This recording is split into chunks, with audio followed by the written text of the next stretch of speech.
Today I want to talk about the Belgian Malinois, or rather not just talk but share my personal experience.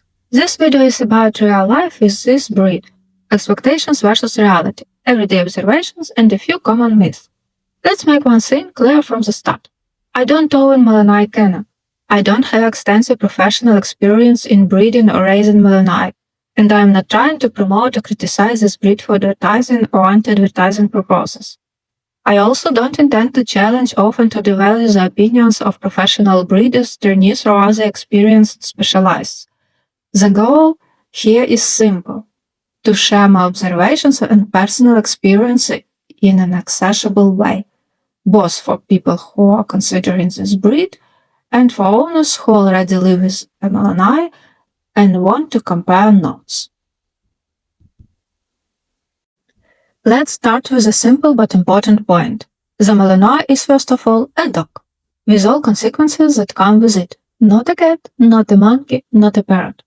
Also, if you really want, you can find a bit of all of them there too. But above all, it's a dog. A real dog. And in this case, I would even say a dog squared. Why? Because the Malinois is one of the most energetic shepherd breeds. And that means everything a normal dog does, the Malinois does with extra enthusiasm.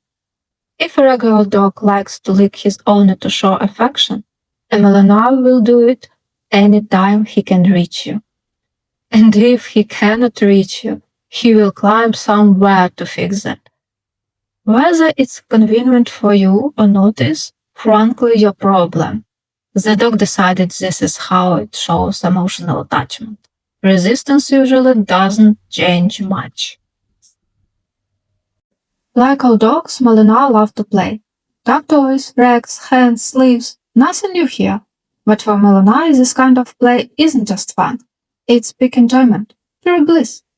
So if you already made the mistake of teasing the dog, that's on you. You've just signed up for at least half an hour of fitness. And the fact that this wasn't part of your plans? That's also a problem. What's important to understand is how fast the switch states.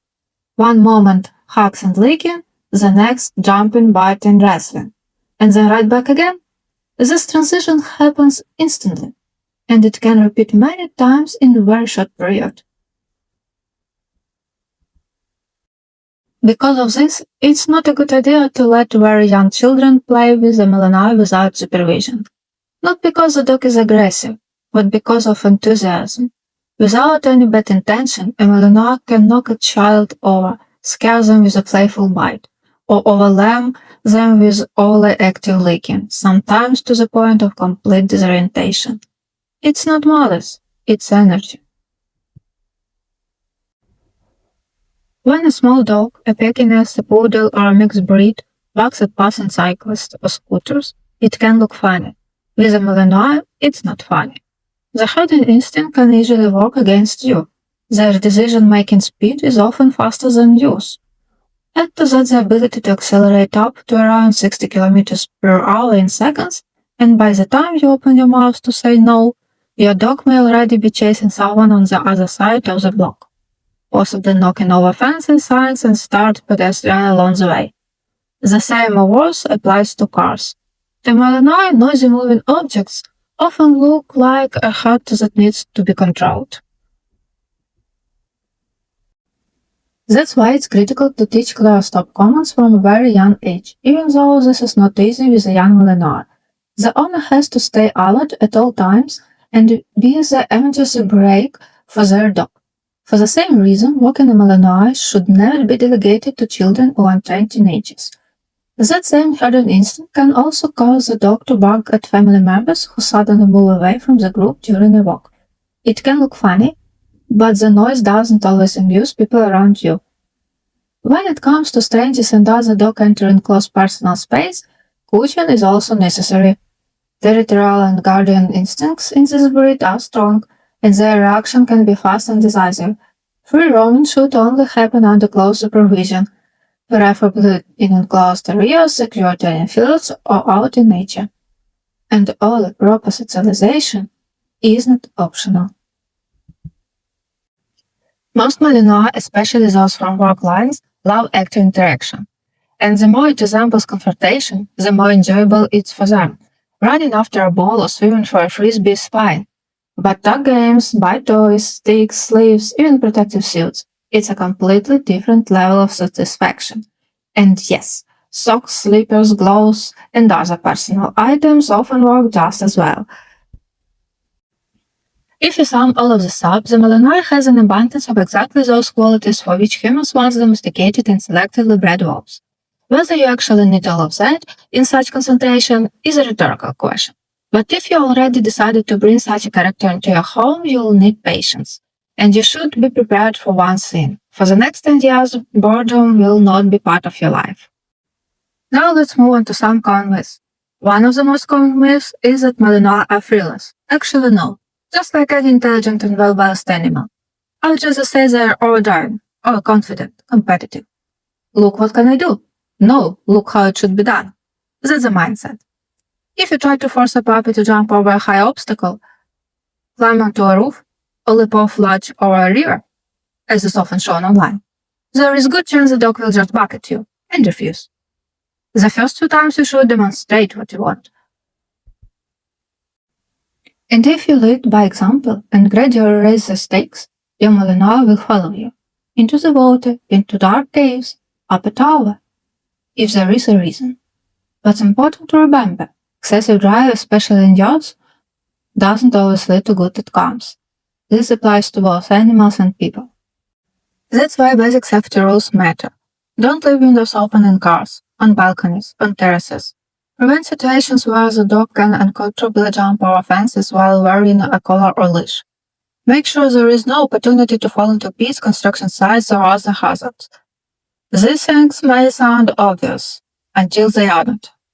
Another myth says that Malinois never get tired, that they need to run 50 kilometers a day, walk for 4 hours every morning and evening, train with a professional 7 days a week all year long, otherwise they will destroy your home and your life. In reality, it's mostly scarce stories. Let me clarify right away. The opposite extreme, a 5-minute walk to the nearest bush, is not an option either. The Malinois is a normal dog, just like most other healthy walking breeds. And yes, I emphasize, normal. We are not talking about extreme cases of selective breeding or breeds with inherited health problems. Any healthy dog needs walks to explore territory, refresh his marks, interact and play with other dogs. Of course, you need to take into account for the Malinois shepherding in the background. They love to run. That means choosing roads and places where the dog can move freely, cover distance, chase the ball and overcome obstacles. Weather matters too. Don't try to run a Malinois in circles around a stadium or behind a bicycle in summer heat. Dogs overheat faster than humans and lose energy much quicker. Always think about hydration. In hot weather, bring water for the dog, not just for yourself. And yes, there is one nuance. When it seems like you've been running your dog back and forth for an hour and you think that's it, he's completely exhausted. Now he'll come home and sleep till evening like he's dead. In reality, what happens is this. You get home, the dog drinks some water, eats, and about 15 minutes later he comes back to you with something in his mouth, clearly showing that he is ready for adventures again. So what's the conclusion? Does this mean you need to run your Malinois non-stop, load him every day until exhausted and turn your life into an endless marathon? No, it simply means that this is an active, healthy dog with a strong drive, not a demon from internet horror stories, but definitely not a coach doctor either. As an additional note, as a way to reduce stress during workdays, as sad as it is, you still have to go to work, I recommend a home creator or enclosure of an appropriate size. If your dog has been used to it since puppyhood, he usually perceives it as his own little space and stays calm while you are away, enjoying rest and chewing toys. This way, both your shoes stay intact and your nerves stay in order. The third myth claims that Malinois are one of the noisiest dog breeds. Here I would say both yes and no. Everything depends on the mood and character of your particular dog. In moments of excitement from play or walks, as well as in anticipation of them, they become quite vocal and can bark loudly and enthusiastically. But the rest of the time, it's hard to catch them wanting to bark or howl just out of boredom.